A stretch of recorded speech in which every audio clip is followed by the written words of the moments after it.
नमस्कार दर्शक बंधु मु प्रशांत माँ न्यूज चैनल को आपन समस्त को स्वागत करुच्ची। तेज चलतु आज मुख्य खबर उपर नजर पकेबा।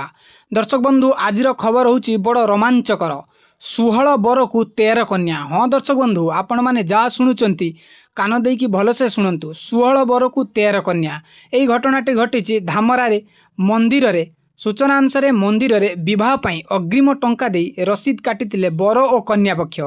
बाहागर सीजन भद्रक जिला धामरा स्थित माँ धामरई मंदिर रे बाहागर पाई भिड़ लगुतिबारु मंदिर कमिटी मध्य टाइम अनुसार पहुँचवाकू निर्देश देते। मंगलवार गोटे दिन में 16टी बाहागर हेबाकू मंदिर रे आगुआ रसीद कटा जाइतिला। दिन 11 बाहागर पर्व आरंभ होइतिला। ब्राह्मण माने लागी पड़िले याकू समापन करबाकू। 16 जन बर गाड़ी मोटर बरजात्री धरी पहुँची जाइतिले मंदिर रे, हेले कन्या पहुँची 13 जन। हाँ दर्शक बंधु 3 जन बर और तांको परिवार वर्ग मन मारी बसिथिबा देखा जाइतिला। फोन उपरे फोन करुतांती कन्या पिता मध्यस्थी को, किंतु केही फोन उठेले नहीं। स्थिति एपरी हैला उभय मध्यस्थी और कन्या पिता मोबाइल बंद करदेले परे बुझु बुझु जना पड़िला उक्त 3 कन्या फेरार हो जाइछन्ती। एभली घटना आज पूरा अंचल रे चर्चार विषय पलटिछि।